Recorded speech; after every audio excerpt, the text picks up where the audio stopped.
ನಮಸ್ಕಾರ. ದಿನದಲ್ಲಿ ನಡೆದಿರುವಂತಹ ಪ್ರಮುಖ ವಿದ್ಯಮಾನಗಳನ್ನು ತಿಳಿಸುವಂತಹ 30 ಮಿನಿಟ್ಸ್ 30 ನ್ಯೂಸ್ಗೆ ಸ್ವಾಗತ. ನಾನು ನವಿತಾ ಅಜಿನ್.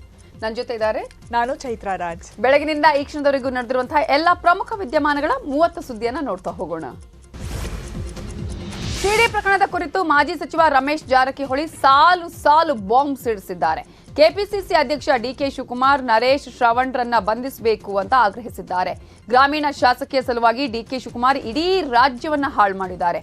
ಒಂದು ಹೆಣ್ಣನ್ನ ಬಿಟ್ಟು ಷಡ್ಯಂತ್ರ ಮಾಡಿದ್ರು ಅಂತ ಆರೋಪ ಮಾಡಿದ್ರು. ಒಂದ್ ಕಾಲದಲ್ಲಿ ಡಿಕೆಶಿ ಹರಕು ಚಪ್ಪಲಿ ಧರಿಸ್ತಾ ಇದ್ದ, ಇಂದು ಆಗರ್ಭ ಶ್ರೀಮಂತನಾಗಿದ್ದಾನೆ. ಗ್ರಾಮೀಣ ಶಾಸಕಿ ಸಂಬಂಧಕ್ಕೆ ಇಡೀ ರಾಜ್ಯ ಹಾಳಾಗಿದೆ. ವಿಷಕನ್ಯೆಗಾಗಿ ಡಿಕೆ ಶಿವಕುಮಾರ್ ಇಡೀ ರಾಜ್ಯಕ್ಕೆ ಮೋಸ ಮಾಡಿದ್ದಾರೆ ಅಂತ ರಮೇಶ್ ಜಾರಕಿಹೊಳಿ ಸ್ಫೋಟಕ ಆರೋಪ ಮಾಡಿದ್ದಾರೆ. ಅವ್ನು ರಾಜಕಾರಣಿ ಮಾಡಲಿಕ್ಕೆ ನಾಲಾಯಕ. ಅವ್ನು ರಾಜಕಾರಣಿ ಅನ್ನೋಕ್ಕೆ ಯೋಗ್ಯತೆ ಇಲ್ಲ. ಯಾವುದೇ ಎಷ್ಟೇ ಇದರ ವೈಯಕ್ತಿಕ ಯಾವಾಗಲೂ ವಾರ ಮಾಡಬಾರ್ದು. ವೈಯಕ್ತಿಕ ಏನಾರು ಅವ್ರ ಜೀವನದ ತೊಂದರೆ ಆದರೆ ಅವ್ರಿಗೆ ಮದತ್ತು ಮಾಡಿ ಅವ್ರನ್ನ ದಾರಿ ತರಬೇಕಂತ ಮನುಷ್ಯತ್ವ ಇರಬೇಕು. ರಾಜಕಾರಣದಲ್ಲಿ ಷಡ್ಯಂತ್ರ ಮಾಡಿ ಒಬ್ಬರ ವ್ಯಕ್ತಿ ವೈಯಕ್ತಿಕ ಜೀವನ ಹಾಳು ಮಾಡಿ ರಾಜಕಾರಣ ಒಂದು ಮನುಷ್ಯ ರಾಜಕಾರಣಕ್ಕೆ ನಾಲಾಯಕ. ನಾನು ಡಿ ಕೆ ಶಿವಕುಮಾರ್ ಅವರು ನನ್ನ ಒಂದು ಮಹಿಳೆ ಮುಖಾಂತರ ನನ್ನ ತೇಜು ಮಾಡಿ 21 ಅವತ್ತು CD ರಿಲೀಸ್ ಆದಕ್ಕಂತ ಸಹ ಕೆಲವು ವಿಷಯ ಹೇಳಿದ್ದೆ ನಾನು. ಆದರೆ ಕಾನೂನು ತೊಡೋದಕ್ಕಂದ್ರೆ ನಾನು ತಪ್ಪು ಮಾಡದಿದ್ರು ಸಹಿತ ನಾವು ಒಪ್ಪಬೇಕಾಗಿದೆ. ಯಾಕಂದರೆ ಕಾನೂನಲ್ಲಿ ಸಿಕ್ಕೊಂಡು ಬಿಟ್ಟೆ ನಾನು. ಅನಿವಾರ್ಯವಾಗಿ ಕೆಲವೊಂದು ತಪ್ಪು ಮಾಡಿದ್ರು ಸಹಿತ ನಾನು ಮಾಡಿದಂತ 70% ತಂದರು. ಯಾಕೆ ಕಾನೂನಿನಲ್ಲಿ ನಾವು ಬದುಕಬೇಕಾದ್ರೆ ಅದನ್ನು ಕೆಲವೊಂದು ವಿಷಯ ಮಾಡದಿದ್ರು ಸಹ ಒಪ್ಪಬೇಕಾಯಿತು. ನಾವು ಒಪ್ಪಿದ್ದೀನಿ.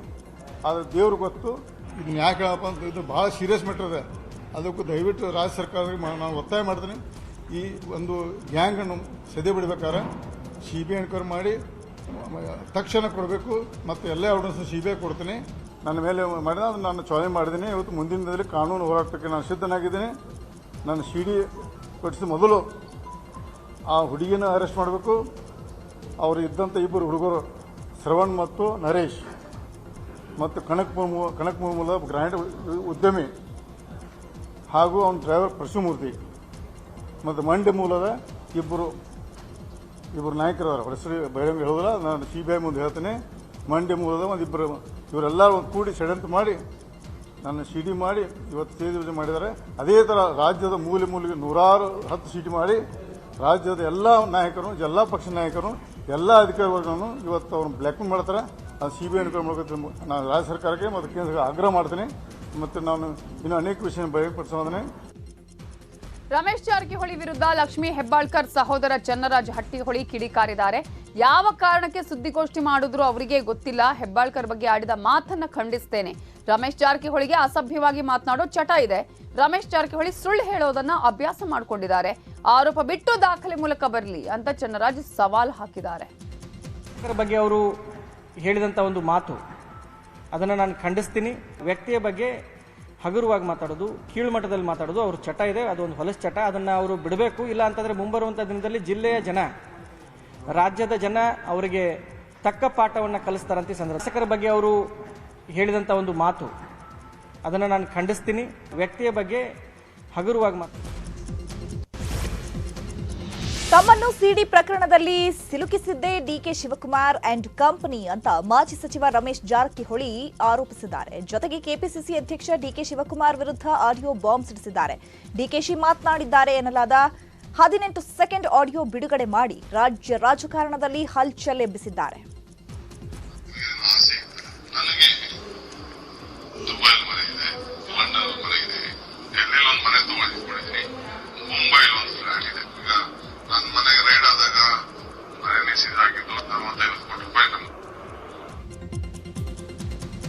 ರಮೇಶ್ ಜಾರಕಿಹೊಳಿ ಇಷ್ಟಕ್ಕೆ ಸುಮ್ಮನಾಗಿಲ್ಲ. ಡಿಕೆ ಶಿವಕುಮಾರ್ ಕನಕಪುರದಲ್ಲಿ ಬ್ಲೂ ಫಿಲ್ಮ್ ತೋರಿಸಿದ್ದ 100 ರೂಪಾಯಿಗೆ ಡಿಕೆಶಿ ಬ್ಲೂ ಫಿಲ್ಮ್ ತೋರಿಸ್ತಿದ್ದ ಅಂತ ಆರೋಪಿಸಿದ್ದಾರೆ. ಡಿಕೆಶಿ CD ಇಟ್ಕೊಂಡೇ ರಾಜಕಾರಣ ಮಾಡ್ತಾರೆ. ಈ ಡಿಕೆ ಶಿವಕುಮಾರ್ ಮೊದಲು ಎಲ್ಲಿದ್ರು, ಹೆಂಗಾದ್ರು ಅಂತ ಸಾಹುಕಾರ್ ಆರೋಪಿಸಿದ್ದಾರೆ. ಕಾಂಗ್ರೆಸ್ ಬಗ್ಗೆ ಸವಾಲದೆ. ಇಂಥ CD ಗ್ಯಾಂಗ್ನ ಬ್ಲ್ಯಾಕ್ಮೇಲರ್ನ, ಇಂಥ ಫ್ರಾಡ್ನ ಇಟ್ಕೊಂಡು ರಾಜಕೀಯ ಮಾಡ್ತೀರಾ? ಪಕ್ಷದ ಯಾರೇ ಬರ್ಬೋದು, ರಾಜಕಾರಣದ ಜನತೆಯನ್ನೆಲ್ಲ ತೀರ್ಮಾನ ಕೊಟ್ಟಂತ ಜನ ಓಟ್ ಹಾಕಾರ ನಿರ್ಣಯ ತಗೋತಾರೆ. BJP ಕಾಂಗ್ರೆಸ್ ಬೇರೆ ನಾ ತಪ್ಪು ಏನಾರ ಅಕಸ್ಮಾತ್ ಇಂಥ CD ಮಾಸ್ಟರ್ಗೆ ಅಧಿಕಾರ ಸಿಕ್ಕ ಪರಿಸ್ಥಿತಿ ರಾಜ್ಯದ ವಿಚಾರ ಮಾಡಿ ಇದ್ರ ಅವ್ರ ಜೀವನ ಅವ್ನ ಹಿಂದೆ ನೋಡ್ರಿ ಅವ ಫಸ್ಟ್ ಮೊದಲು ಕನಕಪುರದಲ್ಲಿ ಬ್ಲೂ ಫಿಲ್ಮ್ ತೋರಿಸಿದ್ದವ ಬ್ಲೂ ಫಿಲ್ಮ್ ತೋರಿಸಿದ ₹100 ಟಿಕೆಟ್ ಆ ಟೈಮ್ದಲ್ಲಿ ಇದು 78-80 ವಿಷಯ ಹೇಳ್ತಾನೆ ಅದು ಪೇಪರಲ್ಲಿ ಬಂದೈತೆ ಶ್ರೀಧರ ಅವನ ಉದ್ಯೋಗ ಆದಿತ್ತು ಅವನು ಮೊದಲು ಇದೆಲ್ಲ ರಾಜಕೀಯ ಬರ್ಕ ಮೊದಲೇ ಕನಕಪುರದಲ್ಲಿ ಸಾದಾ ಮಾಡಿಸಿದಾಗ ಥಿಯೇಟರ್ನಲ್ಲಿ VCP ಅಂತ ಬಂದಿತ್ತು ಅವಾಗ ದೊಡ್ಡ VCR VCP ಅಂತ ಟೈಮ್ ₹100 ಕೊಟ್ಕೊಡು ಅವಾಗ ಆ ಟೈಮ್ ಟಿಕೆಟ್ ₹100 ರಾತ್ರಿ 12 ಬ್ಲೂ ಫಿಲ್ಮ್ ತೋರಿಸಿದ DK ಶಿವಕುಮಾರ್ ಪೇಪರ್ಲಿ ಬಂದತ್ತ ಸುದ್ದಿದು ಅದಕ್ಕೆ ದಯವಿಟ್ಟು ಇನ್ನು ಪ್ರಶ್ನೆ ಮಾಡೋದಿಲ್ಲ ನಮ್ಗೆ ವರಿಷ್ಠರು ಹೇಳು ಮಾಡೋದಿಲ್ಲ. ಸಿಡಿ ಪ್ರಕರಣದಲ್ಲಿ ರಮೇಶ್ ಜಾರಕಿಹೊಳಿ ಅವರಿಗೆ ಬ್ಲಾಕ್ ಮೇಲ್ ಮಾಡಿದ್ದು 100% ನಿಜ ಅಂತ ಜಾರಕಿಹೊಳಿ ಆಪ್ತ ಮಾಜಿ ಶಾಸಕ MV ನಾಗರಾಜು ಹೇಳಿದ್ದಾರೆ. ಬಿಜೆಪಿ ಸರ್ಕಾರ ಬರಲು ರಮೇಶ್ ಜಾರಕಿಹೊಳಿ ಮೂಲ ಕಾರಣ, ಅದಕ್ಕೋಸ್ಕರ ಅವರನ್ನ ರಾಜಕೀಯವಾಗಿ ಮುಗಿಸಲು ಸಿಡಿ ಬಿಡುಗಡೆ ಮಾಡಿದ್ರು ಅಂತ ಹೇಳಿದ್ರು. ಹೇಳ್ಬೇಕಂದ್ರೆ ಷಡ್ಯಂತ್ರದಿಂದ ರಮೇಶ್ ಜಾರಕಿಹೊಳಿ ಶಿಕ್ಷಕ್ಕೋಸ್ಕರ ಮಾಡಿರುವಂಥ ಕೆಲಸ. ಸತ್ಯ ಅಂದ್ರೆ ಸಿಡಿ ಬಿಡುಗಡೆ ಮಾಡಿದ್ದಾರೆ ಆಯ್ತಾ, ಮಾಫಿಂಗ್ ಮಾಡಿ ಬಿಡುಗಡೆ ಮಾಡಿದ್ದಾರೆ. ಅವ್ರನ್ನ ತುಳಿಬೇಕು, ರಾಜಕೀಯವಾಗಿ ಅವ್ರನ್ನ ಕುಂದಿಸ್ಬೇಕಂತ ರಾಜಕಾರಣಿಗಳು ಬಿಡುಗಡೆ ಮಾಡಿದ್ದಾರೆ. ಅವರ ಕುಟುಂಬವನ್ನ ಮುಗಿಸ್ಬೇಕಂತ ಮಾಡಿದ್ದಾರೆ. ಅವರ ತಮ್ಮ ಮಾಡಿದ್ದಾರೆ ಅಂತ ಅವ್ರ ತಮ್ಮನೇ ಮಾಡಿದ್ದಾರೆ ಅಂತ ಬಿಟ್ಟು ಹಿಂದೆ ಸಿಡಿ ಗೊತ್ತಾದಾಗ ಹೇಳಿದ್ರು. ಅದನ್ನ ಬಾಲಚಂದ್ರ ಜಾರಕಿಹೊಳಿ ಈ ಥರ ಅಂತ ಅವ್ರು ಬಂದು ಹೇಳಿದ್ದಾರೆ ಅಂತ ಹೇಳ್ಬಿಟ್ಟು ಹೇಳಿದ ತಕ್ಷಣ ನಾನು ಹೋಗಿ ಹೇಳಿದೆ ಅವ್ರಿಗೆ.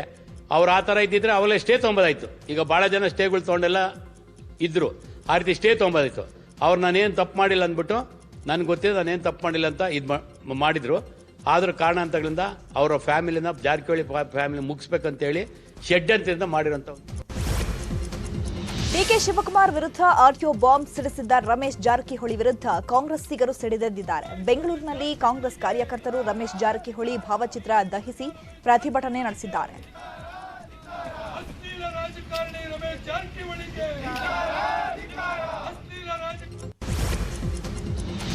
ಪ್ರತಿ ಮತದಾರನಿಗೆ ₹6,000 ಕೊಡ್ತೀವಿ ಅಂದಿದ್ದ ರಮೇಶ್ ಜಾರಕಿಹೊಳಿ ವಿರುದ್ಧ ಕಾಂಗ್ರೆಸ್ ಸಮರ ಸಾರಿದೆ. ಮಾಜಿ ಸಚಿವ ರಮೇಶ್ ಜಾರಕಿಹೊಳಿ ವಿರುದ್ಧ ಕೇಂದ್ರ ಚುನಾವಣಾ ಆಯೋಗಕ್ಕೆ ದೂರು ಕೊಟ್ಟಿದೆ.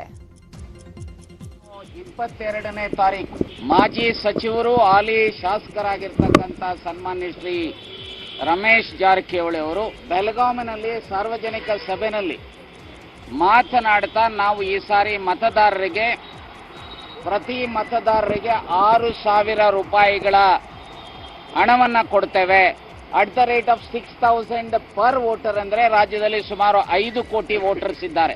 ಒಂದು ವೋಟರಿಗೆ 6,000 ಅಂತ ಹೇಳಿದ್ರೆ 6 ಕೋಟಿ ವೋಟರ್ಸ್ಗೆ ಸುಮಾರು 30,000 ಕೋಟಿ ಹಣವನ್ನು ಹಂಚತಕ್ಕಂಥದಕ್ಕೆ ರಾಜ್ಯದಲ್ಲಿ ಈ ವಿಚಾರವಾಗಿ ಈಗಾಗಲೇ ಸಂಬಂಧಪಟ್ಟಂತ ಪೊಲೀಸ್ನವರಿಗೆ ಸನ್ಮಾನ್ಯ DK ಶಿವಕುಮಾರ್ ಅವರು, ಸಿದ್ದರಾಮಯ್ಯನವರು ನಾವುಗಳು ಹೋಗಿ ಮೊನ್ನೆ 25ನೇ ತಾರೀಕು ಕೇಸನ್ನ ಲಾಡ್ಜ್ ಮಾಡಿದ್ದೇವೆ. ಆ ಕಡೆ ರಮೇಶ್ ಜಾರಕಿಹೊಳಿ ಆಮಿಷ ಒಡ್ತಿದ್ದಾರೆ ಅಂತ ಕಾಂಗ್ರೆಸ್ ದೂರು ಕೊಟ್ಟಿದೆ. ಈ ಕಡೆ ಅದೇ ಕಾಂಗ್ರೆಸ್ನ ಶಾಸಕ ಬೈರತಿ ಸುರೇಶ್ ಮತದಾರರಿಗೆ ಟಿವಿ, ಮಿಕ್ಸರ್, ಕುಕ್ಕರ್ ಅನ್ನು ವಿತರಿಸಿದ್ದಾರೆ.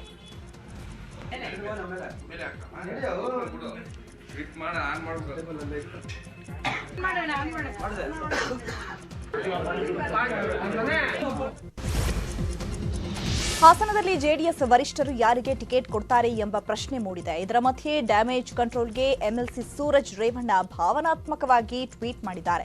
ಕೇಳಿದ್ದು ಸುಳ್ಳಾಗಬಹುದು, ನೋಡಿದ್ದು ಸುಳ್ಳಾಗಬಹುದು, ನಿಧಾನಿಸಿ ಯೋಚಿಸಿದಾಗ ನಿಜವೂ ತಿಳಿಯುವುದು ಅಂತ ಟ್ವೀಟ್ ಮಾಡಿದ್ದಾರೆ. ಸಿದ್ದರಾಮಯ್ಯ ಅವರಿಗೆ ವರುಣಾ ಕ್ಷೇತ್ರವೇ ಸೇಫ್. ಕೋಲಾರದಲ್ಲಿ ಸುಮ್ಮನೆ ಟೈಮ್ ವೇಸ್ಟ್ ಮಾಡಬಾರದು ಅಂತ ಕಾಂಗ್ರೆಸ್ ನಾಯಕ KN ರಾಜಣ್ಣ ಹೇಳಿದ್ದಾರೆ. ಸಿದ್ದರಾಮಯ್ಯ ವರುಣಾದಲ್ಲಿ ಸ್ಪರ್ಧಿಸಿದ್ರೆ ಒಳ್ಳೆಯದು ಅನ್ನೋದು ನನ್ನ ವೈಯಕ್ತಿಕ ಅಭಿಪ್ರಾಯ. ಒಂದ್ ವೇಳೆ ಮಧುಗಿರಿಗೆ ಬಂದು ಸ್ಪರ್ಧೆ ಮಾಡ್ತೀನಿ ಅಂದ್ರೂ ಕ್ಷೇತ್ರ ಬಿಟ್ಕೊಡೋದಾಗಿ KN ರಾಜಣ್ಣ ಹೇಳಿದ್ದಾರೆ. ವೈಯಕ್ತಿಕ ಅಭಿಪ್ರಾಯ, ಸಿದ್ದರಾಮಯ್ಯನವರು ವರ್ಣದಲ್ಲೇ ಸ್ಪರ್ಧೆ ಮಾಡಬೇಕು. ಏಕೆಂದರೆ ಇಲ್ಲಿ ಯತೀಂದ್ರ ಅವರಿಗೆ ಇನ್ನು ಯಾವುದಾದ್ರು ಅವಕಾಶ ಕಲ್ಪಿಸ್ಬೋದು. ಅವ್ರು ಬೇಕಾದ್ರೆ ಇನ್ನೊಂದು ಕ್ಷೇತ್ರಕ್ಕೆ ಬೇಕಾದ್ರೂ ನಿಲ್ಲಿಸ್ಬೋದು, ಇನ್ನೊಂದು ಏನು ಬೇಕಾದ್ರೂ ಮಾಡ್ಬೋದು. ಆದ್ದರಿಂದ ಅವರು ವರ್ಣನೇ ಅವರಿಗೆ ಸುರಕ್ಷಿತ ಕ್ಷೇತ್ರ ಅಂತೇಳಿ ನಾನು ಭಾವನೆ. ಆದ್ದರಿಂದ ಇವತ್ತು ನಾನು ಅವರಿಗೆ ಮನವಿ ಮಾಡ್ತಕ್ಕಂಥದ್ದು ಅಂತ ಹೇಳಿದ್ರೆ, ಸುರಕ್ಷಿತ ಕ್ಷೇತ್ರದಲ್ಲಿ ಅವರು ಸ್ಪರ್ಧೆ ಮಾಡಿದ್ರೆ ಅವರಿಗೆ ಸಮಯ ಉಳಿಯುತ್ತೆ ಚುನಾವಣಾ ಸಮಯದಲ್ಲಿ. ಮತ್ತು ಎಲ್ಲ ರೀತಿಯಲ್ಲೂ ಕೂಡ ಬೇರೆ ಬೇರೆ ಕ್ಷೇತ್ರಗಳಲ್ಲಿ ಹೋಗಿ ಇನ್ನೂ ಹೆಚ್ಚು ಕ್ಷೇತ್ರಗಳಲ್ಲಿ ಕಾಂಗ್ರೆಸ್ ಅನ್ನು ಗೆಲ್ಲಿಸ್ತಕ್ಕಂಥದ್ದಕ್ಕೆ ಅವರಿಗೆ ಅವಕಾಶ ಆಗ್ತದೆ. ಕೋಲಾರದಿಂದ ಮಾಜಿ ಸಿಎಂ ಸಿದ್ದರಾಮಯ್ಯ ಸ್ಪರ್ಧಿಸೋದು ಫಿಕ್ಸ್ ಆಗಿದೆ. ಆದ್ರಿಂದ ಸಿದ್ದರಾಮಯ್ಯ ವಾಸಕ್ಕಾಗಿ ಕೋಲಾರದ ಹೊರವಲಯದ ಬಸವನತ್ತ ಬಳಿ ಬಾಡಿಗೆ ಮನೆ ನೀಡಲಾಗಿದೆ. ಶಂಕರ್ ಅನ್ನೋರಿಗೆ ಸೇರಿರುವ ತೋಟದ ಮನೆಯನ್ನ ಸಿದ್ದರಾಮಯ್ಯ ಮಗ ಯತೀಂದ್ರ ವೀಕ್ಷಣೆ ಮಾಡಿದ್ರು. ಇದೇ ವೇಳೆ ನ್ಯೂಸ್ 18 ಜೊತೆ ಮಾತನಾಡಿದ ಯತೀಂದ್ರ ಸಿದ್ದರಾಮಯ್ಯ, ಕೋಲಾರದಿಂದ ಸಿದ್ದರಾಮಯ್ಯ ಸ್ಪರ್ಧೆ ಮಾಡೋದು ಖಚಿತ. ಅವರನ್ನ ಸೋಲಿಸಲು ವಿಪಕ್ಷಗಳು ಷಡ್ಯಂತ್ರ ಮಾಡಿದ್ದಾರೆ. ಆದರೆ ಅವರ ಪ್ರಯತ್ನ ಫಲ ಕೊಡಲ್ಲ ಅಂತ ಹೇಳಿದ್ದಾರೆ.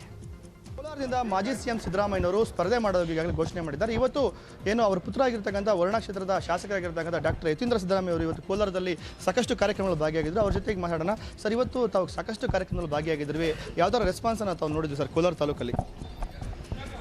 ತಂದೆಯವರು ಈಗಾಗಲೇ ಕೋಲಾರ ಕ್ಷೇತ್ರದಿಂದ ಸ್ಪರ್ಧೆ ಮಾಡ್ತೀನಿ 2023 ವಿಧಾನಸಭಾ ಚುನಾವಣೆಯಲ್ಲಿ ಅಂತ ಹೇಳಿ ಘೋಷಣೆ ಮಾಡಿದರು. ಅಫ್ಕೋರ್ಸ್ ಹೈಕಮಾಂಡ್ ಒಪ್ಕೊಂಡ್ರೆ ಅಂತಲೂ ಹೇಳಿದರು. ಸೊ ಅವತ್ತಿಂದನೇ ನಮ್ಮ ಕಾಂಗ್ರೆಸ್ ಪಕ್ಷದ ನಮ್ಮೆಲ್ಲ ನಾಯಕರುಗಳು ಮತ್ತು ಕಾರ್ಯಕರ್ತಗಳು ಇಲ್ಲಿ ಚುನಾವಣೆ ಕೆಲಸ ಶುರು ಮಾಡಿದರು, ಪ್ರಚಾರದ ಕೆಲಸನ ಶುರು ಮಾಡಿದರು. ನಾನು ಕೂಡ ಒಂದು ದಿವಸ ಬಂದು ನಿಮ್ಮಗಳ ಜೊತೆ ಸೇರಿ ಪ್ರಚಾರದಲ್ಲಿ ಕೈಗೊಳ್ತೀನಿ ಅಂತ ಅವ್ರನ್ನ ಕೇಳ್ಕೊಂಡಿದ್ದೆ. ಹಾಗಾಗಿ ಅವರು ಇವತ್ತು ಬನ್ನಿ ಅಂತ ಹೇಳಿದರು. ಸೊ ಇವತ್ತು ಅವ್ರ ಜೊತೆ ಗೂಡಿ ನಾವು ಇವತ್ತು ಹೊನ್ನೇನಹಳ್ಳಿ ಗ್ರಾಮ ಪಂಚಾಯತಿಲಿ ಎಲ್ಲ ಕಡೆ ಬೂತ್ ಮಟ್ಟದ ಕಾರ್ಯಕರ್ತರ ಸಭೆ ಮಾಡಿ ಚುನಾವಣಾ ಪ್ರಚಾರ ಮಾಡಿದ್ವಿ. ಇನ್ನು ಕೂಡ ಕೋಲಾರದಿಂದ ಸಿದ್ದರಾಮಯ್ಯ ಸ್ಪರ್ಧೆ ಮಾಡ್ತಾರಾ ಇಲ್ವಾ? ಪ್ರತಿಪಕ್ಷಗಳು ಸಿದ್ದರಾಮಯ್ಯನವರು ಕೋಲಾರ ಸ್ಪರ್ಧೆ ಮಾಡಲ್ಲ ಅಂತಕ್ಕಂಥ ಒಂದು ಮಾತನ್ನು ಹೇಳ್ತಾ ಇದ್ದಾರೆ. ಅದ್ರ ಬಗ್ಗೆ ತಾವೇನು ಹೇಳ್ತೀರಾ ಸರ್? ಅಲ್ಲ, ಸ್ಪರ್ಧೆಗೆ ನಿಂತ್ಕೋಬೇಕಾಗಿದ್ದಾರೆ ಸಿದ್ದರಾಮಯ್ಯ ಅವರು. ಅವ್ರಿಗಾಗಲೇ ಘೋಷಣೆ ಮಾಡಿದ್ದಾರೆ ಅವ್ರಿಗೆ ನಿಂತ್ಕೊಳ್ತೀವಿ ಅಂತಂದಮೇಲೆ, ಹಂಗಂದ್ರೆ ಅದು ನಿಂತ್ಕೊಳ್ತಾರೆ ಅಂತಲೇ ಅರ್ಥ. ಮತ್ತು ನಾನು ಕೂಡ ಇವತ್ತು ಅವ್ರ ಪರವಾಗಿ ಇಲ್ಲಿ ಚುನಾವಣೆ ಪ್ರಚಾರಕ್ಕೆ ಬಂದಿದ್ದೀನಿ. ಹಂಗಂದ್ಮೇಲೆ ಇಲ್ಲಿ ಚುನಾವಣೆಯಲ್ಲಿ ನಿಂತ್ಕೊಳ್ತಾರೆ. ಹಾಗಾಗಿ ಯಾವುದೇ ಗೊಂದಲ ಇಲ್ಲ ಇವಾಗ. ಇದು ಸರ್, ಮತ್ತೆ ಕೋಲಾರದಲ್ಲಿ ಸಿದ್ದರಾಮಯ್ಯ ಅವರು ಸ್ಪರ್ಧೆ ಸಂಬಂಧಪಟ್ಟಂತೆ ಏನು ಸಿದ್ಧತೆಗಳು ಮಾಡ್ಕೊಳ್ತಾರೆ ಮುಂದಕ್ಕೆ? ಮತ್ತು ಚುನಾವಣಾ ಪ್ರಚಾರ ಹೇಗೆ ಮುಂದೆ ಇರುತ್ತೆ ಸರ್? ಈಗ ಪ್ರತಿ ಚುನಾವಣೆ ಹೇಗೆ ಎದುರಿಸಬೇಕು ಅಂತ ಅಲ್ಲಿ ನಾಯಕರುಗಳು ಗೊತ್ತಿರುತ್ತೆ, ನಮ್ಮ ಪಕ್ಷದವ್ರಿಗೂ ಗೊತ್ತಿರುತ್ತೆ. ಅವ್ರಿಗಾಗಲೇ ಎಲ್ಲ ರೂಪುರೇಷೆಗಳನ್ನು ಸಿದ್ಧಪಡಿಸಿದ್ದಾರೆ, ಎಲ್ಲೆಲ್ಲಿ ಹೋಗಿ ಪ್ರಚಾರ ಮಾಡಬೇಕು, ಯಾರ್ಯಾರನ್ನ ಅಪ್ರೋಚ್ ಮಾಡಬೇಕು ಅಂತ ಹೇಳಿ. ಹಾಗಾಗಿ ಅವರು ಅದ್ರ ಪ್ರಕಾರವಾಗಿ ಅವ್ರು ಮಾಡ್ತಾರೆ. ಅವರು ನನ್ನನ್ನು ಯಾವಾಗಲಾದರೂ ಕರೆದು ಪ್ರಚಾರ ಮಾಡಿ ಅಂತ ಹೇಳಿದಾಗ ನಾನು ಕೂಡ ಅವ್ರ ಜೊತೆ ಬಂದು ಪ್ರಚಾರ ಮಾಡ್ತಾರೆ. ಇದಿಷ್ಟೇನು ಶಾಸಕರಾಗಿರ್ತಕ್ಕಂಥ ಸನ್ಮಾನ್ಯ ಯತೀಂದ್ರ ಸಿದ್ದರಾಮಯ್ಯ ಅವರ ಮಾತು. ರಘುರಾಜ್, ನ್ಯೂಸ್ 18 ಕೋಲಾರ. ಚುನಾವಣೆ ಸಮೀಪಿಸುತ್ತಿದ್ದು ಕೆಪಿಸಿಸಿ ಅಧ್ಯಕ್ಷ ಡಿಕೆ ಶಿವಕುಮಾರ್ ಸ್ವಂತ ಭಾವ ಎಎಪಿ ಸೇರ್ಪಡೆಯಾಗಿದ್ದಾರೆ. ಡಿಕೆಶಿ ಸ್ವಂತ ತಂಗಿ ಮಂಜುಳಾ ಗಂಡ ಶರತ್ ಚಂದ್ರ ಇವತ್ತು ಬೆಂಗಳೂರಲ್ಲಿ ಆಪ್ ಸೇರ್ಪಡೆಯಾಗಿದ್ದಾರೆ. ಇವರು ಚನ್ನಪಟ್ಟಣ ಕ್ಷೇತ್ರದ ಅಭ್ಯರ್ಥಿ ಆಗೋದು ಬಹುತೇಕ ಖಚಿತ ಎನ್ನಲಾಗ್ತಿದೆ. ಹೆರಿಗೆಯಾಗಿ ಕೆಲವೇ ಗಂಟೆಯಲ್ಲಿ ನವಜಾತ ಶಿಶು ಸಾವನ್ನಪ್ಪಿದ್ದು ಆಸ್ಪತ್ರೆ ವಿರುದ್ಧ ನಿರ್ಲಕ್ಷ್ಯದ ಆರೋಪ ಕೇಳಿಬಂದಿದೆ. ಶಿವಮೊಗ್ಗದ ಸುಬ್ಬಯ್ಯ ಆಸ್ಪತ್ರೆಯಲ್ಲಿ ನಾಗರಾಜ್ ಹಾಗೂ ಭಾಗ್ಯ ದಂಪತಿಗೆ ಅವರ ಮಗು ಸಾವನ್ನಪ್ಪಿರುವಂತದ್ದು. ವೈದ್ಯರ ನಿರ್ಲಕ್ಷ್ಯದಿಂದಲೇ ಮಗು ಸಾವನ್ನಪ್ಪಿದ್ದು ಕ್ರಮ ಕೈಗೊಳ್ಳುವಂತೆ ಕುಟುಂಬಸ್ಥರು ಪ್ರತಿಭಟನೆ ನಡೆಸಿದ್ದಾರೆ. ಶಾಸಕರೇ ಉದ್ಘಾಟಿಸಬೇಕು ಅಂತ ಸಿದ್ಧವಾಗಿದ್ದ ರಸ್ತೆಯನ್ನ ಕಳೆದ 3-4 ತಿಂಗಳಿಂದ ಕ್ಲೋಸ್ ಮಾಡಿದ್ರು. ಆದರೆ ಜನ ಓಡಾಡೋದಕ್ಕೆ ಶುರು ಮಾಡಿದ ಮೇಲೆ ರಸ್ತೆಯ ಕಳಪೆ ಕಾಮಗಾರಿಯ ಬಣ್ಣ ಬಯಲಾಗಿದೆ. ಚಿಕ್ಕಮಗಳೂರು ಜಿಲ್ಲೆ ಕಳಸ ತಾಲೂಕಿನ ಹೊರನಾಡು ಸಮೀಪದ ಮಾವಿನಹೊಲ ಮಣ್ಣಿನ ಪಾಲ್ ಗ್ರಾಮ ರಸ್ತೆ 4 ತಿಂಗಳಲ್ಲಿ ಕಿತ್ತು ಬರ್ತಿದೆ. ನಕ್ಸಲ್ ಪೀಡಿತ ಪ್ರದೇಶದ 3 ಕಿಲೋಮೀಟರ್ ರಸ್ತೆ ಕಾಮಗಾರಿಯಲ್ಲಿ ಬ್ರಹ್ಮಾಂಡ ಭ್ರಷ್ಟಾಚಾರ ನಡೆದಿದೆ ಅನ್ನೋದು ಸ್ಥಳೀಯರ ಆರೋಪ. ಇದೇ ರಸ್ತೆ ಉದ್ಘಾಟನೆ ವಿಚಾರವಾಗಿ ಮೂಡಿಗೆರೆ ಶಾಸಕ ಕುಮಾರಸ್ವಾಮಿ ವಿವಾದಕ್ಕೂ ಕಾರಣವಾಗಿದ್ರು. ಸಿಬಿಎಸ್ಇ ಸಿಲೆಬಸ್ಗೆ ಫೀಸ್ ಕಟ್ಟಿಸಿಕೊಂಡು ಸ್ಟೇಟ್ ಸಿಲೆಬಸ್ ಬೋಧಿಸುತ್ತಿದ್ದ ಮಹಾಲಕ್ಷ್ಮಿ ಲೇಔಟ್ನ ಆರ್ಕಿಡ್ ಶಾಲೆ ಎದುರು ಹೈ ಡ್ರಾಮಾವೇ ನಡೆದು ಹೋಗಿದೆ. ಸಂಜೆ ಪೋಷಕರ ಸಭೆ ಕರೆದು ಪೋಷಕರನ್ನ ಗೇಟ್ ಹೊರಗಡೆಯೇ ಶಾಲಾ ಆಡಳಿತ ಮಂಡಳಿ ನಿಲ್ಲಿಸಿತ್ತು.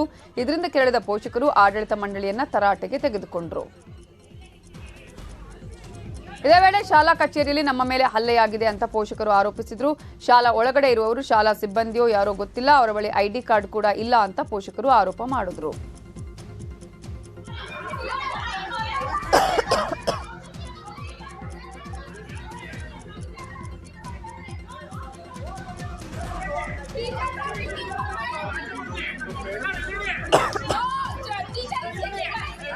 ನಾಗರಬಾವಿ ಆರ್ಕಿಡ್ ಇಂಟರ್ನ್ಯಾಷನಲ್ ಸ್ಕೂಲ್ ಆಡಳಿತ ಮಂಡಳಿಗೆ ಕೆಟ್ಟ ಮೇಲೆ ಬುದ್ಧಿ ಬಂದಿದೆ. ತೀವ್ರ ವಿವಾದದ ಬಳಿಕ ದಿಢೀರಂತ ಶಾಲೆಯ ಬೋರ್ಡ್ ಅನ್ನು ಬದಲಾವಣೆ ಮಾಡಿದ್ದು 1ರಿಂದ 8ನೇ ತರಗತಿಗೆ ಸ್ಟೇಟ್ ಸಿಲೆಬಸ್ ಅಂತ ಬೋರ್ಡ್ ಅಳವಡಿಸಿದ್ದಾರೆ.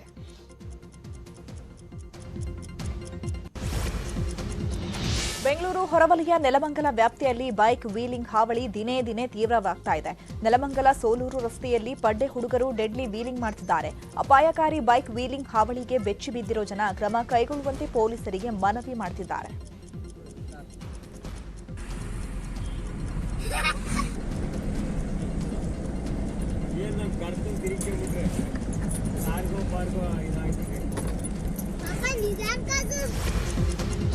ದೇವನಹಳ್ಳಿ ಏರ್ಪೋರ್ಟ್ನ ಕಸ್ಟಮ್ಸ್ ಅಧಿಕಾರಿಗಳು ಭರ್ಜರಿ ಕಾರ್ಯಾಚರಣೆ ನಡೆಸಿದ್ದಾರೆ. ವಿದೇಶದಿಂದ ಅಕ್ರಮವಾಗಿ ಸಾಗಿಸ್ತಾ ಇದ್ದ 18 ಹಾವು, ಹಳದಿ ಬಣ್ಣದ ಅಮೆಜಾನ್ ಗಿಳಿ, ನೈಲ್ ಮಾನಿಟರ್ ಸೇರಿದಂತೆ ಹಲವು ಅಪರೂಪದ ಪ್ರಾಣಿಗಳನ್ನು ವಶಕ್ಕೆ ಪಡೆಯಲಾಗಿದೆ. ಬ್ಯಾಂಕಾಕ್ನಿಂದ ಬಂದ ಓರ್ವ ಮಹಿಳೆ ಸೇರಿದಂತೆ 3 ಆರೋಪಿಗಳಿಂದ ಪ್ರಾಣಿಗಳನ್ನು ವಶಕ್ಕೆ ಪಡೆಯಲಾಗಿದೆ. ಬೆಂಗಳೂರಲ್ಲೂ ಮೋದಿ ಕುರಿತು ಬಿಬಿಸಿ ಸಿದ್ಧಪಡಿಸಿರುವ ಸಾಕ್ಷ್ಯಚಿತ್ರ ಪ್ರಸಾರವಾಗಿದೆ. ಆಲ್ ಇಂಡಿಯಾ ಸ್ಟೂಡೆಂಟ್ಸ್ ಅಸೋಸಿಯೇಷನ್ ವಿವಿಧ ಕಾಲೇಜುಗಳ ವಿದ್ಯಾರ್ಥಿಗಳಿಗೆ ಸಾಕ್ಷ್ಯಚಿತ್ರ ತೋರಿಸಿದೆ. ಮೊನ್ನೆ ಬಿಬಿಸಿ ಸಾಕ್ಷ್ಯಚಿತ್ರ ಪ್ರದರ್ಶಿಸಲಾಗಿದ್ದು, ವಿವಿಧ ಕಾರ್ಮಿಕ ಸಂಘಟನೆ ಸದಸ್ಯರು ಸಾಕ್ಷ್ಯಚಿತ್ರ ವೀಕ್ಷಿಸಿದ್ದಾರೆ. ಡಾಕ್ಯುಮೆಂಟರಿ ಪ್ರದರ್ಶನದ ನಂತರ ವಿದ್ಯಾರ್ಥಿಗಳೊಂದಿಗೆ ಸಂವಾದವನ್ನು ನಡೆಸಲಾಗಿದೆ. ಇನ್ನು ಬಿಬಿಸಿ ಡಾಕ್ಯುಮೆಂಟರಿಗೆ ಭಾರತದಲ್ಲಿ ತೀವ್ರ ವಿರೋಧ ವ್ಯಕ್ತವಾಗ್ತಿದ್ದಂತೆ ಲಂಡನ್ನಲ್ಲಿನ ಬಿಬಿಸಿ ಹೆಡ್ ಆಫೀಸ್ ಮುಂದೆ ಕನ್ನಡಿಗರು ಪ್ರತಿಭಟನೆ ಮಾಡಿದ್ದಾರೆ. ಬಿಬಿಸಿ ಹಿಂದೂ ಹಾಗೂ ಭಾರತ ವಿರೋಧಿ ಅಂತ ಭಾರತೀಯರು ಕಿಡಿಕಾರಿದ್ದಾರೆ.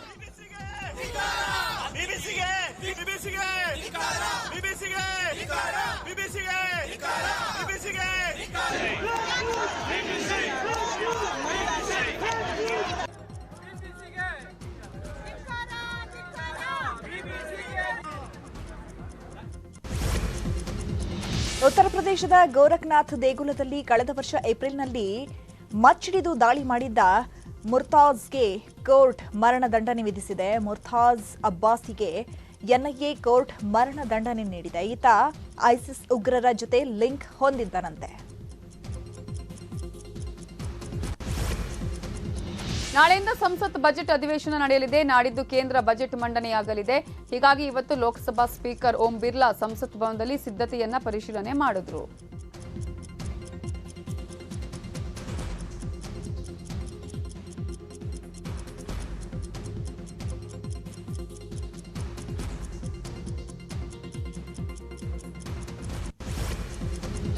ಉತ್ತರ ಪ್ರದೇಶದ ಸಿತಾಪುರದಲ್ಲಿ ಚಾಲಕನೋರ್ವ ಕುಡಿದ ಮತ್ತಿನಲ್ಲಿ ಬೇಕಾಬಿಟ್ಟಿ ಟ್ರಕ್ ಚಲಾಯಿಸಿದ್ದಾನೆ. ಹೆದ್ದಾರಿಯಲ್ಲಿ ಒನ್ ವೇನಲ್ಲಿ ಟ್ರಕ್ ಚಲಾಯಿಸಿ 4-5 ವಾಹನಗಳಿಗೆ ಡಿಕ್ಕಿ ಹೊಡೆದಿದ್ದಾನೆ. ಬಳಿಕ ಜನರೆಲ್ಲ ಸೇರಿ ಚಾಲಕನನ್ನು ಹಿಡಿದು ಪೊಲೀಸರಿಗೆ ಒಪ್ಪಿಸಿದ್ದಾರೆ.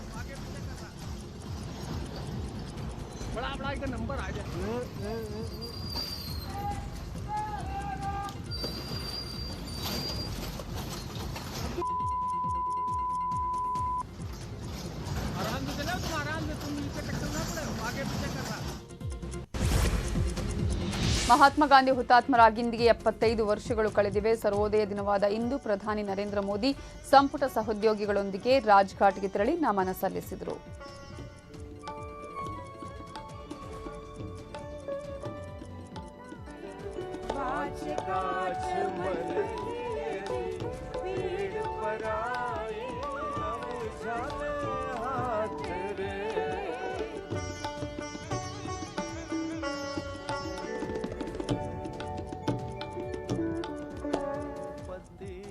ಆಂಧ್ರ ಸಿಎಂ ಜಗನ್ ಮೋಹನ್ ರೆಡ್ಡಿ ಪ್ರಯಾಣಿಸುತ್ತಿದ್ದ ವಿಶೇಷ ವಿಮಾನವನ್ನು ಎಮರ್ಜೆನ್ಸಿ ಲ್ಯಾಂಡಿಂಗ್ ಮಾಡಲಾಗಿದೆ. ವಿಜಯವಾಡದಿಂದ ಸಿಎಂ ಜಗನ್ ದೆಹಲಿಗೆ ತೆರಳುತ್ತಾ ಇದ್ರು.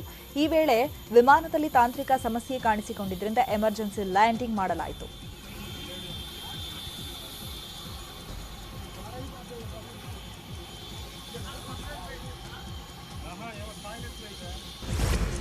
ನಿಮ್ಮದು